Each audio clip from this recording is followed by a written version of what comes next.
Guidelines 9, 10, 11. Construct your cast, learn to like the characters you dislike, and look at your shadow. And don't worry, I haven't gone mad.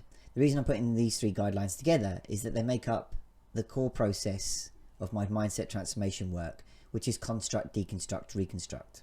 More content is coming soon about what this process means in detail, but for now, I wanted to put these 3 guidelines together. We start by tracing back to childhood to uncover feelings of low self-worth and feelings of not being good enough. We use that base to then construct our cast of characters, which lets us define at a deep level who we really are and who the human is that's been created by other people. We then use that cast to deconstruct that human to see how the characters are currently meeting our core human needs. In mainstream terms, it's about getting beyond our ego to make sure the real us is on the microphone and taking the decisions in our lives, rather than the characters we created from our childhood driving things and meeting our needs. We can't become the person we want to be and what was meant to be without first seeing the human that's been running us from our shadow.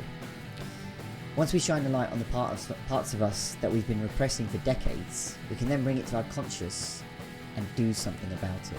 So we can consciously choose to act in a different way, whereas at the moment we're repressing these parts of us when they appear in our lives subconsciously without us realising. We can see it as a part of us being reflected back to us. So we can say things like, I do that as well.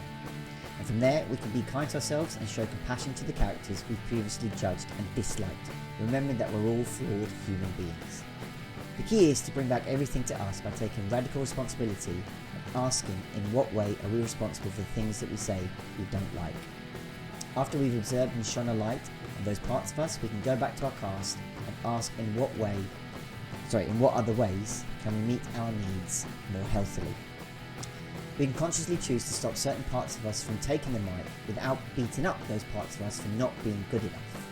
And therefore we can train the real us to do the things we weren't able to do as kids. And we can do that by practicing small things over and over again until they become our new automatic behaviours. Remember, we're up against decades of being trained to behave and think in certain ways, so it might take a little bit of time to establish the new behaviours as permanent traits. The knock-on effect is that we slowly become the human we want to be and let go of the human we're currently built as, which increases our score on the self-worth power bar and helps us feel good enough.